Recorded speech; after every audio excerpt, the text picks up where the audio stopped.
We welcome you to the Priscilla R. Tyson Cultural Arts Center for our conversations and coffee today, this 18th day of the month of April, 2024. How does it feel to live to this moment? Great. Yeah, let's hear a cheer. Wonderful. I'm Ellen O'Shaughnessy, coordinator of the program. We welcome our Loft gallery artist, Dawn Petrill. Dawn? Curator. With Vivian Ripley and Carmen Ostermann. Yay. Dawn, Vivian, Carmen, you call us to celebrate your art that brings us to creative viewpoints. In harmony with the main gallery exhibit downstairs, to create takes courage. You connect us with the Central Ohio branch of the Ohio League of the National League of the American Pen Women. Pen Women was founded, so many people asking me, Pen Women, they're founded in 1897. They support and promote professional women in arts, letters, music, and related professions.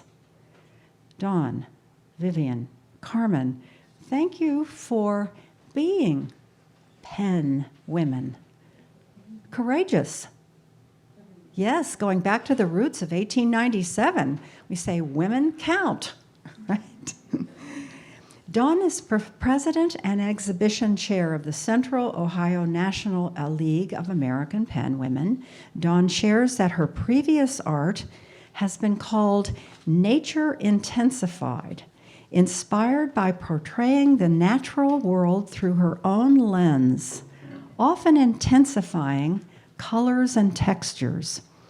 Dawn at the same time feels free to experiment with materials and composition. Her current series has become her Earthworks series. With this expression of art, Dawn envisions a way to push out the fields by creating multiple planes and layering them. She cut up organically shaped pieces of wood, and by spacing them above other planes, thereby creates an almost 3D effect, drawing the viewers in while stretching the planes out. Fascinating. You going to share more about that? Oh, wonderful. Dawn is a 1995 graduate of the Cleveland Institute of Art and received a master's from Wesleyan University in 2003. She began her artistic career as a freelance illustrator, then took a break from art to raise her children. Her oldest, she shares, being diagnosed with autism at the age of 3. When her youngest child was about to enter kindergarten, Dawn set up her fine art business, Art at Dawn. Now, 12 plus years later, Dawn has a thriving business where she paints and exhibits her work, both locally and nationally. She also teaches art classes at the Delaware Ohio Arts Council and teaches adults of early onset dementia throughout Central Ohio Alzheimer's Association. Dawn is a member of the Dublin Area Art League, the Ohio Art League, the Collage of Women Artists, and the National League of Pen Women. Wonderful, Dawn. Vivian Ripley is an internationally recognized artist of varied subject matter, and inherent in all her works is the beauty of color and how it's affected by light and shade. Vivian works in pastel, watercolor, acrylic, and colored pencil, striving to achieve beauty in each medium through her emotional use of color and tone. Vivian has been professionally active in groups and in individual shows since 1975. Teaching has inspired her to examine her own works, continually striving to grow in her achievement and to verbalize and demonstrate those findings to others and hopefully inspire them, inspire us as well. Vivian has been teaching at Cedar Lakes since 1998 and consistently offered weekly classes since 1977 here in Columbus, where she now resides. Vivian is a signature member of the Ohio Watercolor Society, Kentucky Watercolor Society, watercolor societies in Missouri, Wyoming, Central Ohio, Degas, along with the International Society of Acrylic Painters. Amazing, huh? Vivian's participated and won awards in many states, regional and national. Vivian's special watercolor technique is spotlighted in a chapter in the Watercolor Landscape Techniques of 23 international artists.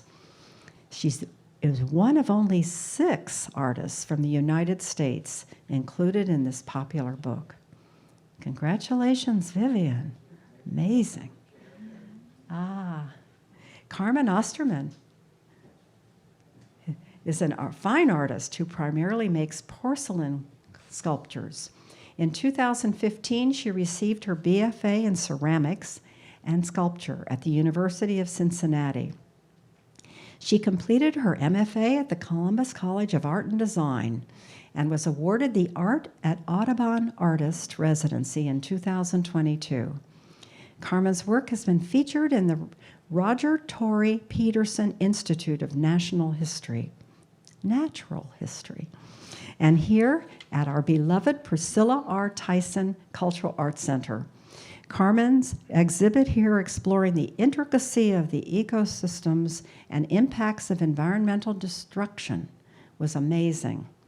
March 2nd, 2023, we hosted her for Conversations and Coffee, and she called us to be with the interconnectedness of nature. Wonderful. So we're delighted to have you, Dawn, Vivian, Carmen. Each of us are with you, celebrating creative viewpoints. Yes, a round of applause.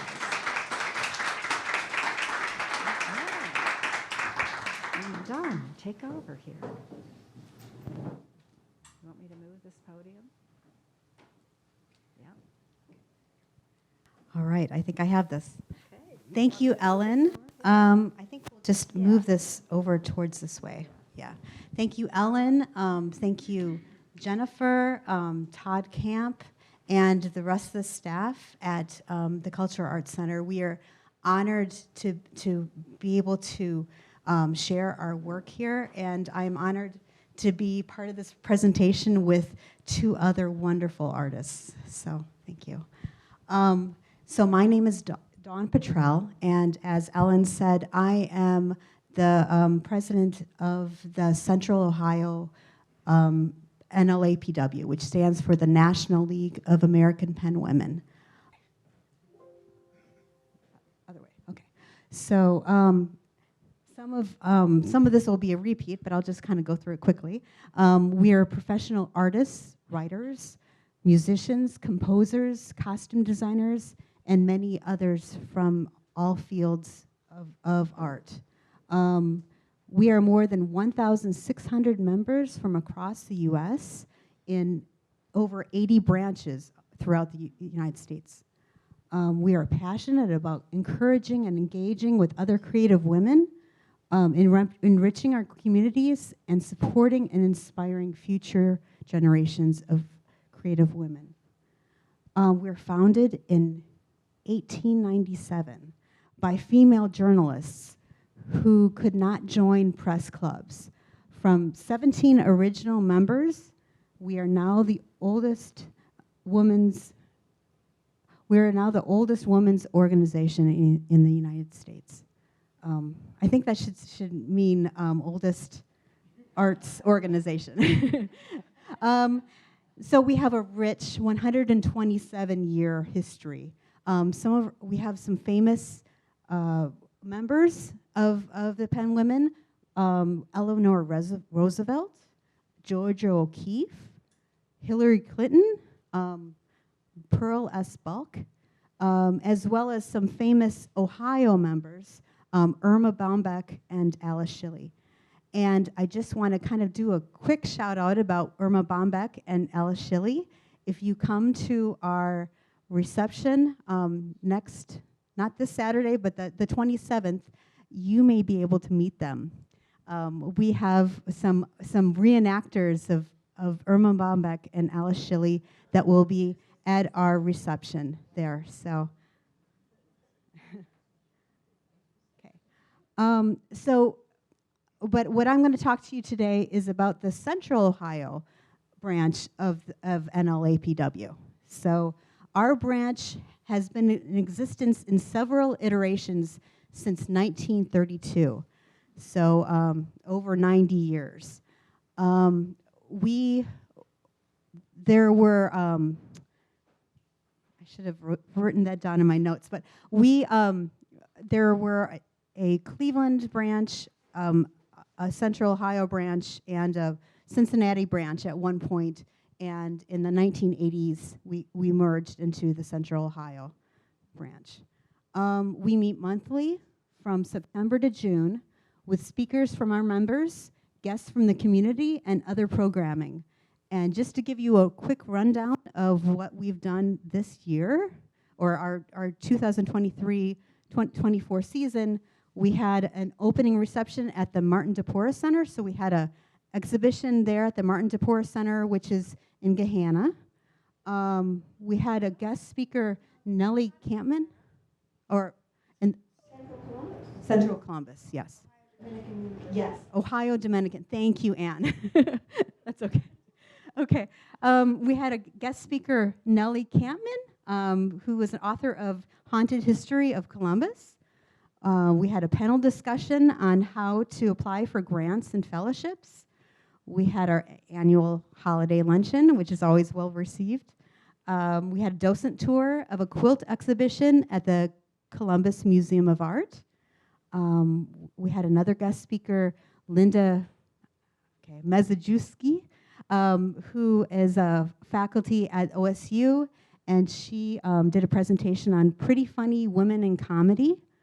We had guest performers from the Columbus Kodo Ensemble, who will also be performing at our art reception on the 27th, and they're wonderful.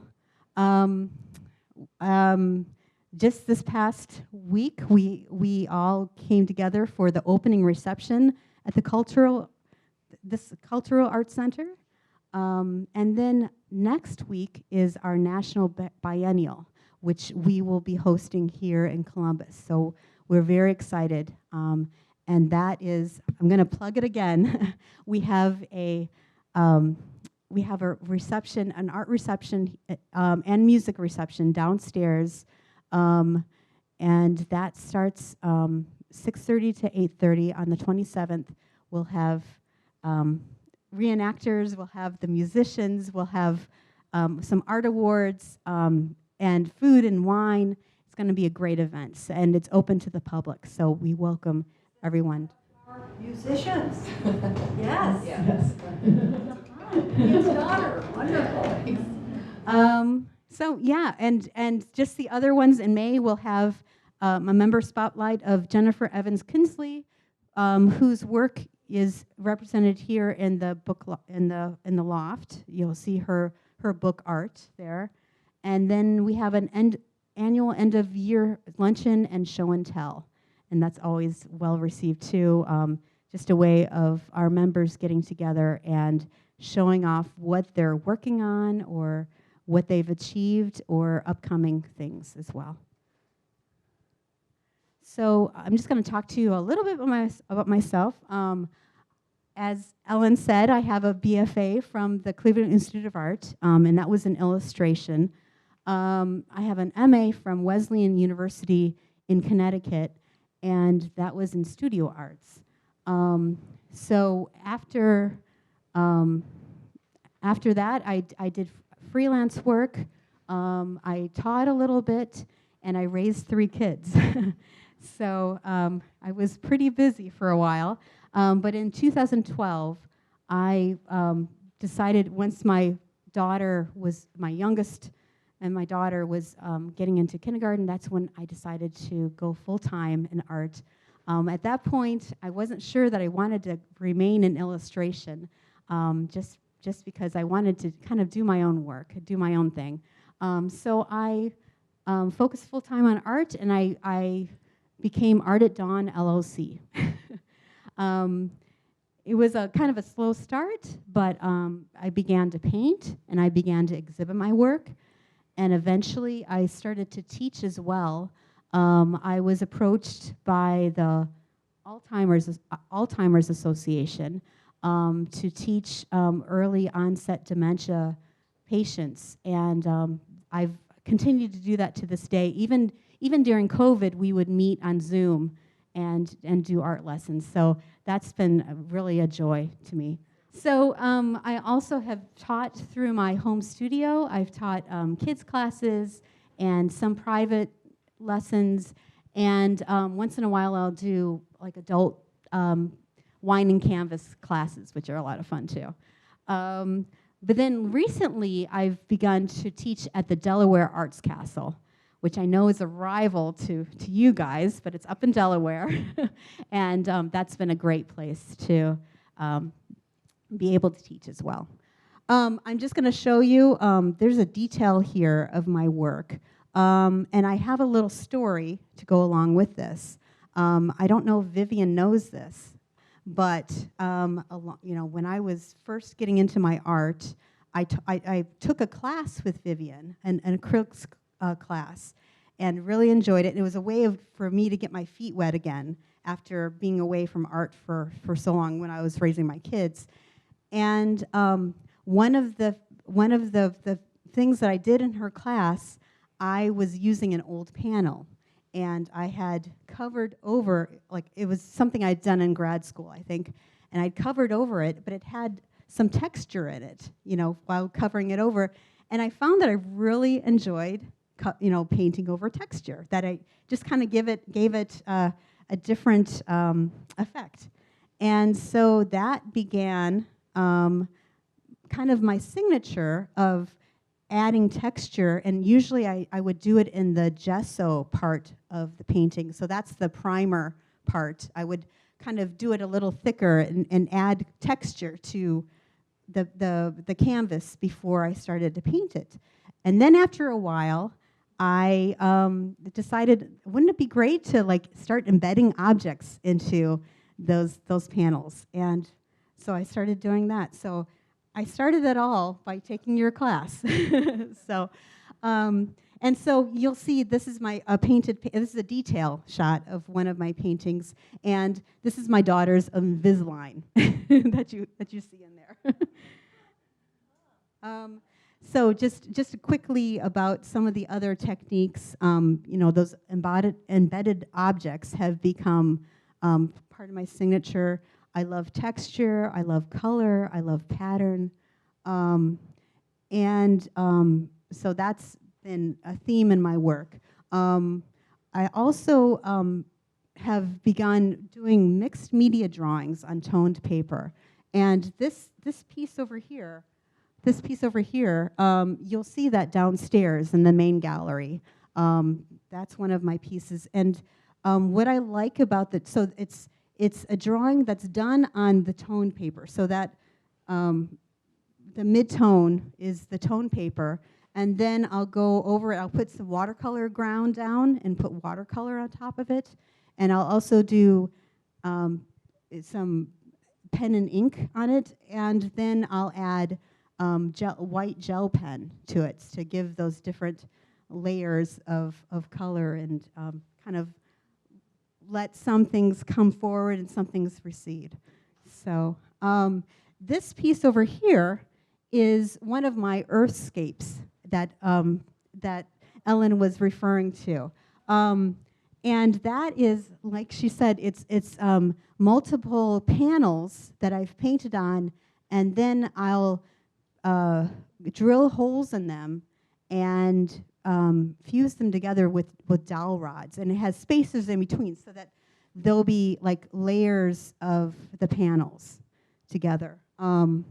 And I have about 19 of these earthscapes being exhibited right now, and that's down here at a show called The Echoes of Memory, and it's with two other artists. Actually, one of them is here, Gail, who's a fellow penwoman as well, and another woman from the Dublin Art League. So we're all in the Dublin Art League as well. So I'm very proud of that exhibit, and it'll be up until April 30th at the Dublin Arts Council on Riverside Drive.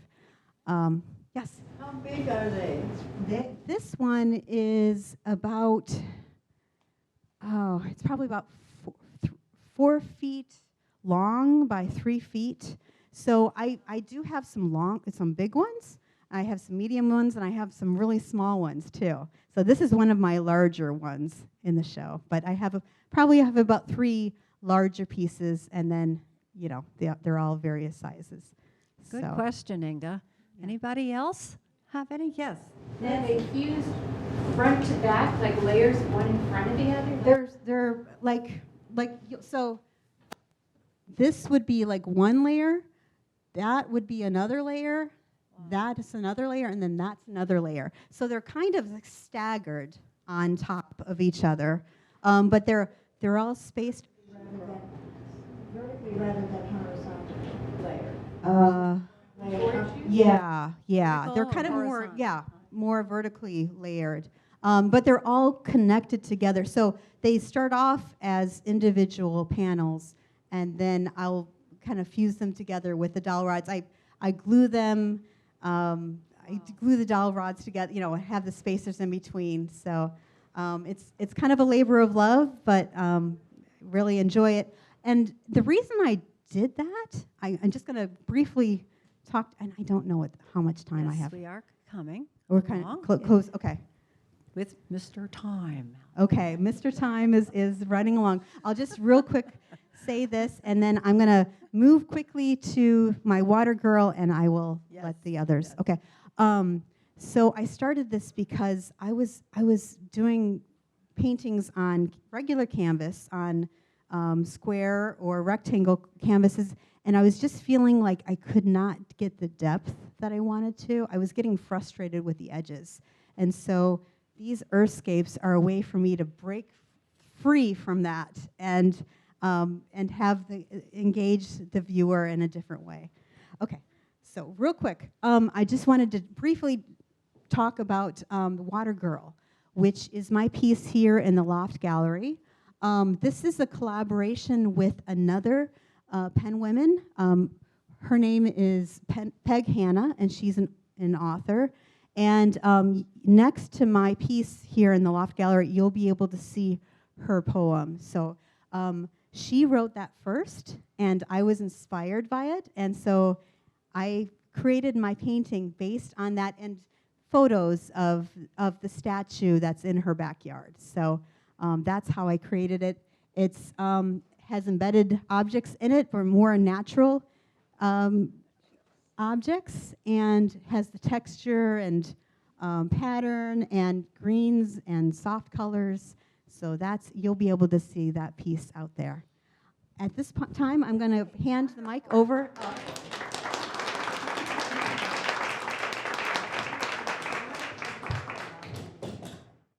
Okay, thank you all for being here, and while I talk, if you want to ask me a question, please raise your hand.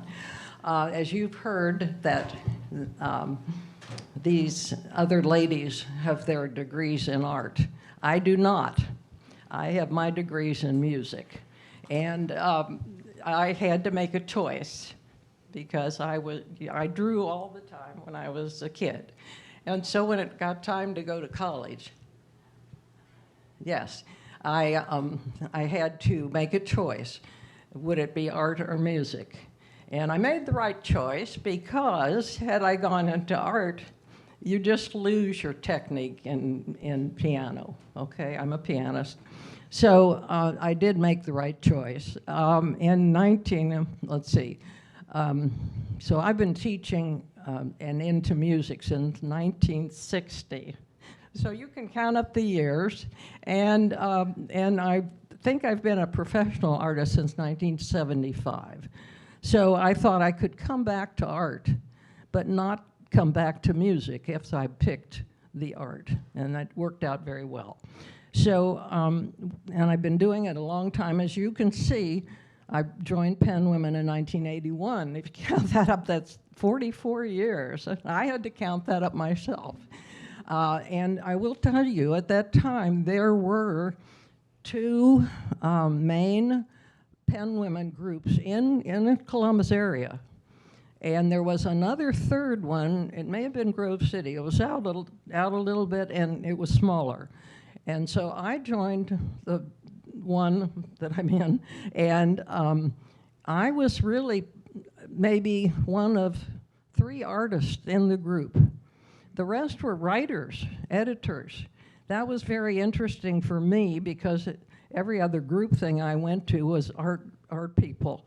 So I got to know writers and so on. The other group was around the Dublin area, I think, and they had mostly artists.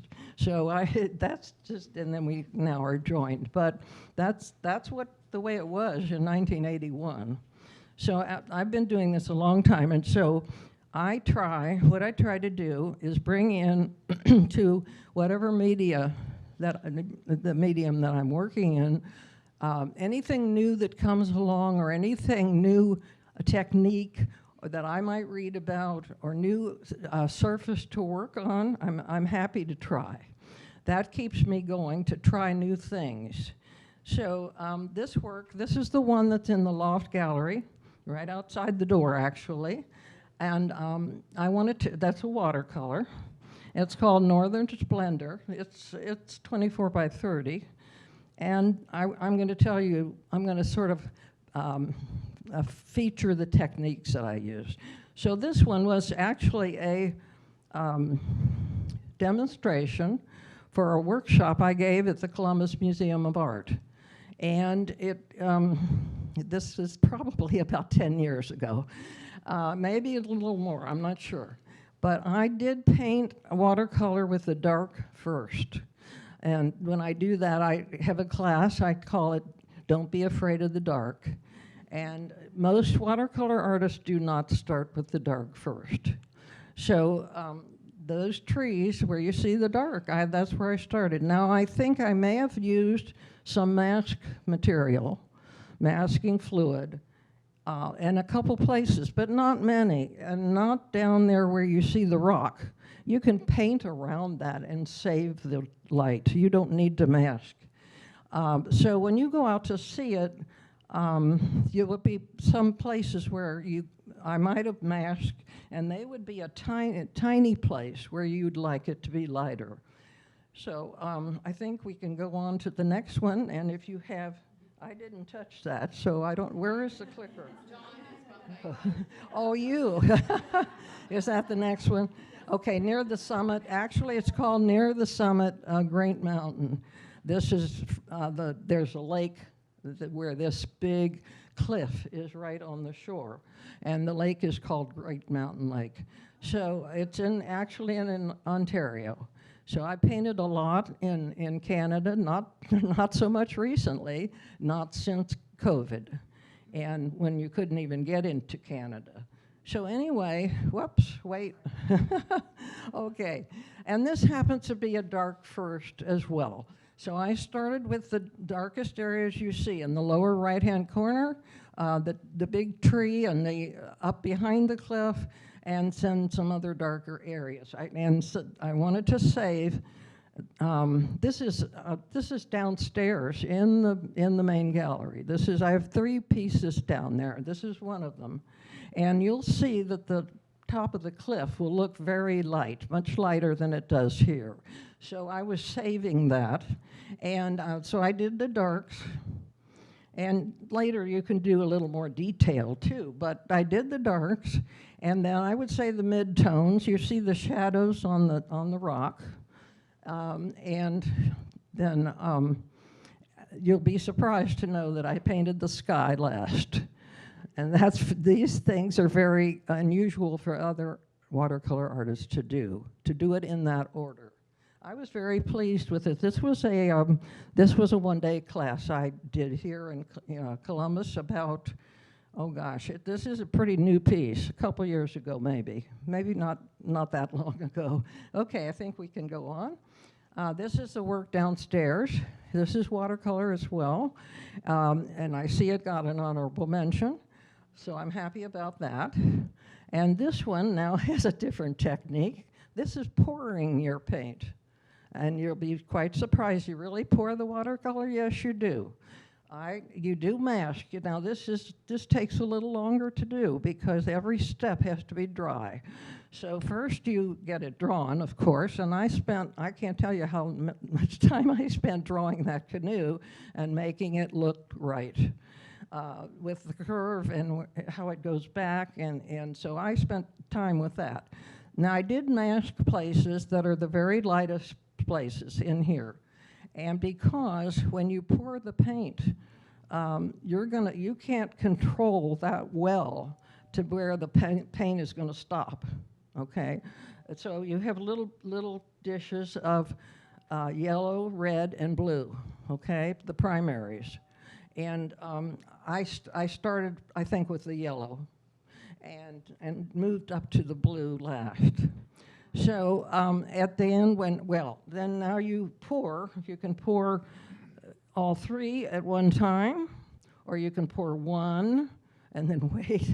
But you have to wait, when you put the mask down, it has to be dry. So there's the part there.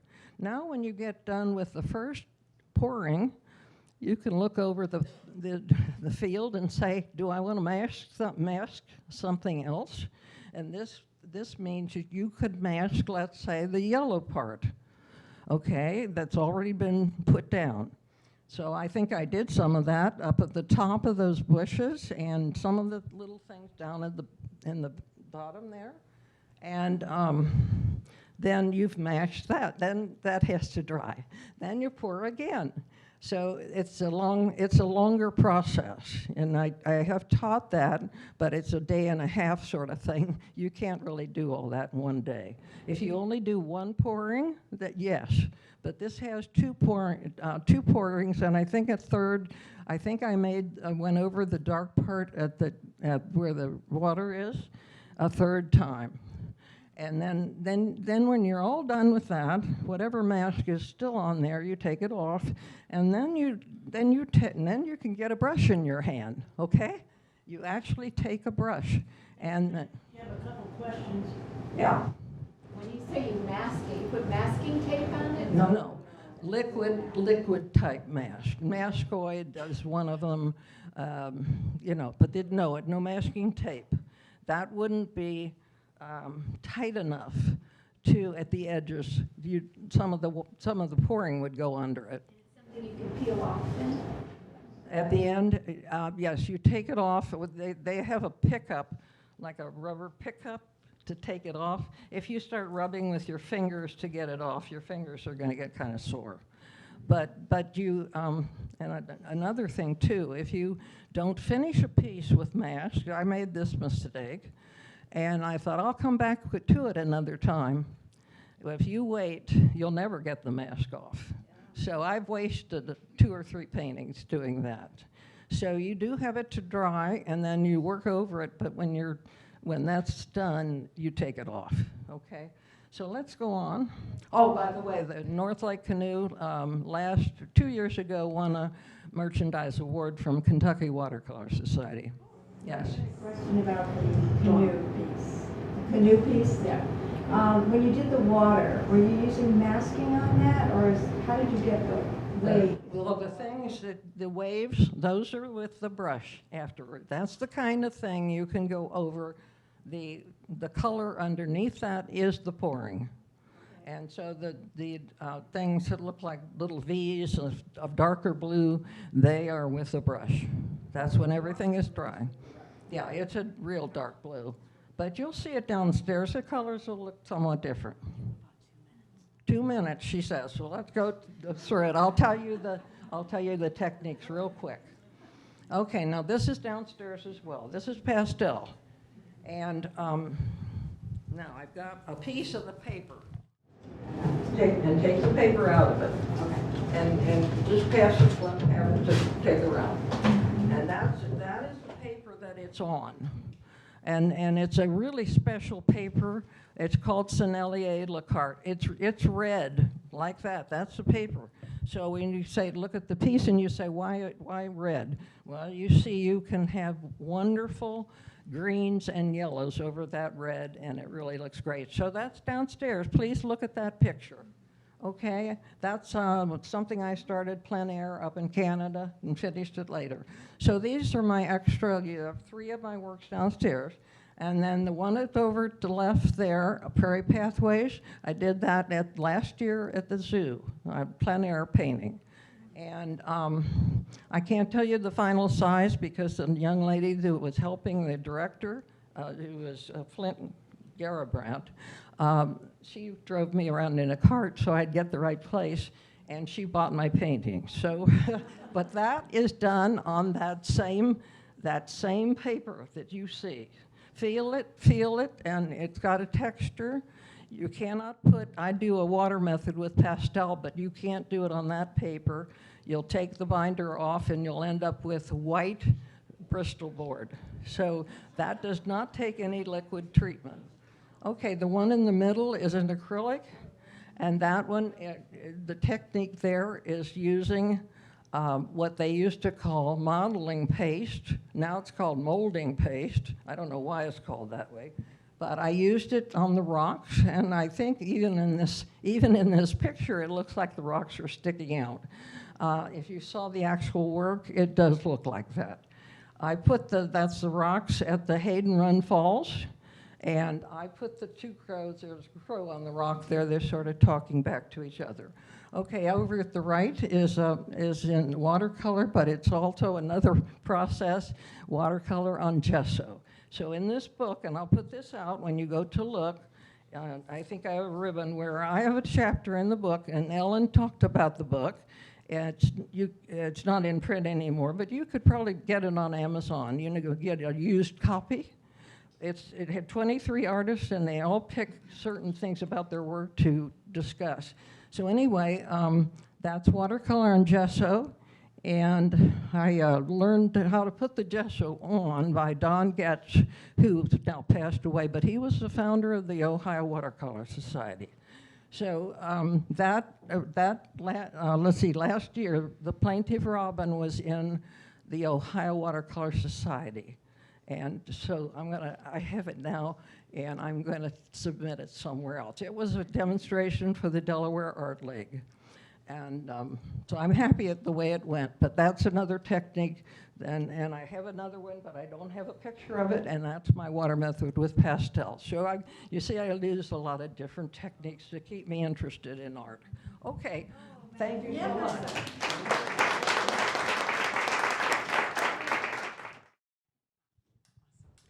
Hi, everyone. My name is Carmen Ostermann, and thank you so much for having me. I am a very, very new member of the National League of American Penwomen. It was just in December 2023 that I became a member. So it's so wonderful to hear about Vivian and Dawn and all of their work here. It's really incredible and humbling and just exciting to be someone new here. Actually, it's really happened chance, but I was going out and getting an artist portrait taken, and it was one of the first things I was doing. This was in the fall of 2023. Since I had had my baby, he just turned 1, and I was like, no, I can do this. I can leave him. I can go get this portrait. And I'm going out to get this photo taken, and Bev Goldie, who was like my advisor, the advisor of and she's also co-chair of the biennial, I believe. But she sat next to me, and we just started talking, and she told me about this organization. And I was just, new mom trying to figure out how I'm going to navigate being an artist. And it was just like, I need to try this. So I went, and I've become part of the group, so I'm so grateful for that interaction. And I'll show you a few of the pieces I have in the show downstairs. So this first one is of 2 red-crowned cranes this is like a position from an actual, looking at images of them.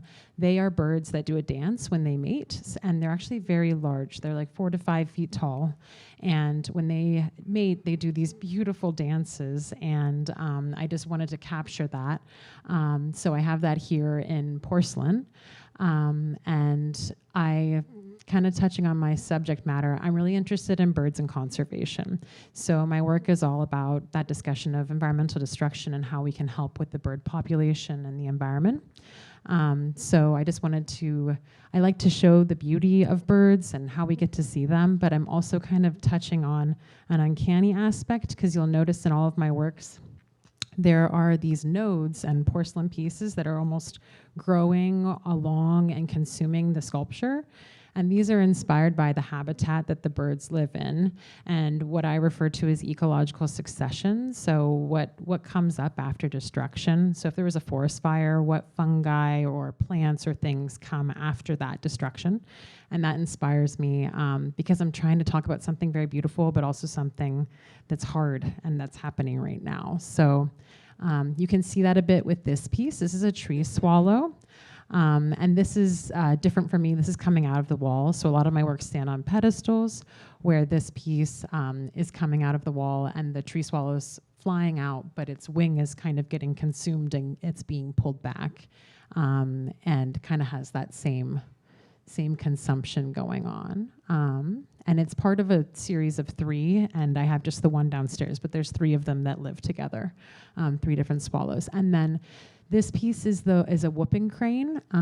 This is an endangered species. A lot of times when I make work, and unfortunately there are a lot of endangered species, but this whooping crane, I wanted to make the endangered species, and I have them in these like almost column pillar forms where they're being wrapped together and then they're just getting consumed by all of these organic, habitat reference nodes and pieces. So I feel like for me, the goal is to make something that shows this beauty, but there's this element of, okay, what's going on here? What's this conversation? And what can we do individually and as a society to help with the environmental issue? So thank you so much for having me. And yes, question. I saw your exhibition in 2023, I thought it was. Yes, yeah. And I was completely and utterly in love with all the pieces. I have a question. Are you building this all with porcelain? Yes, so. There's no lost wax in there. Right, absolutely. Yeah, so I build my, thank you. Thank you so much. Yeah, I build my sculptures solid, and then there are many clay artists in here, and then I have to hollow them out so I can fire them. So yeah, so they're made solid sculptures, and then they're cut and sliced, and then hollowed out, and then they have to be slip and scored back together, and then touched up after that. Yeah. That swallow downstairs, how long, because I think your pieces are very intensive, but I also think they take a lot of time. The swallow, for instance, and this is a very down-to-earth question, I'm sorry about it. How long does something like that take you? Yeah, I believe this might have been like 60 hours. Yeah. So I'd say most pieces range from 30 to 100 hours. So it's definitely a labor of love. And I think that's part of the conversation for me, because I'm making something out of clay that's fired, that's going to be like on this earth. I want this to be a really reflective and worthwhile thing before I make it. And I really like to reflect on the individual species I'm making. There's a lot of studying and research about what their habitat is, where they live, what I'm doing. It's a long process for sure. Yeah. Carmen, did you tell me that all of them are to scale of size, except for the one of the red crown cranes? Yeah. Yeah, I generally work to scale, and I definitely have a dream of making that red crown crane to scale someday. It was actually a maquette I was making, so it was supposed to be for a proposal to make it in full scale. But as these birds are 4 to 5 feet tall, that's going to be quite the task someday. So normally I do really like that being part of it, making them to scale, making that relatability. Yeah. I'm not a ceramicist, but on that last one, the red crown, Yes. You said you hollow out the center? So where is it hollowed out? So in this one, you would see underneath there's a hole, and this essentially is hollow all the way through. The necks are thin enough that this is solid. So the necks and this part is solid. I took a paintbrush and kind of went up here just a touch. But if it's, thin enough, quarter of an inch, centimeter, you can keep it solid. But then as it gets thicker and thicker, you're risking the crack. Yeah. Yes. How do you make the barnacle type things on the bottom part? What kind of a tool would you use for that? Yeah, so all of those, exactly, barnacle, inspired by the habitat and everything, they're all built by hand with mostly my hands, an X-Acto blade, and the end of a paintbrush. So they're mostly made just from, and I've experimented with making molds and trying to make them en masse and stuff like that, but it just doesn't feel right so far. So I'm gonna keep looking at that, but I really love making everything by hand. Yeah. Yes. Bev, do you want to stand up for a moment and tell us? Yes. Carmen, that was wonderful. And as Bev asked a question, I thought, what a great bridge. Because Bev can tell us on May 9th, we're going to have conversations and coffee around the main gallery exhibit. Tell us who you are in relationship here to this whole experience of our being connected with the national Penn women. Well, you'll get to hear more about that on May 9th, but it's a 2-year whole process that it took to put all of downstairs together, and we coordinated so that our own local branch would have this exhibition at the same time, so that people that came to downstairs would know more about who we were locally. And if we don't have downstairs, a lot of people were asking us what states were represented downstairs. I don't have the quantity of states from all of our members that have pieces downstairs, but over 50% of all of them downstairs are from a local branch. So Nanette Massajunas was our jurist, which means that she selected out of all of the 120 or 30 applications for this from our national members for what's downstairs, and then Kat Sheridan was the judge, and we did just put the ribbons up. So there's one award left that hasn't been presented, but that's a surprise one that will happen on the 27th. So anyway, I've been a member of this local branch for about 11 years and have been to 3 other biennials. So I've seen how amazing these biennials are, the networking and the connections that are made.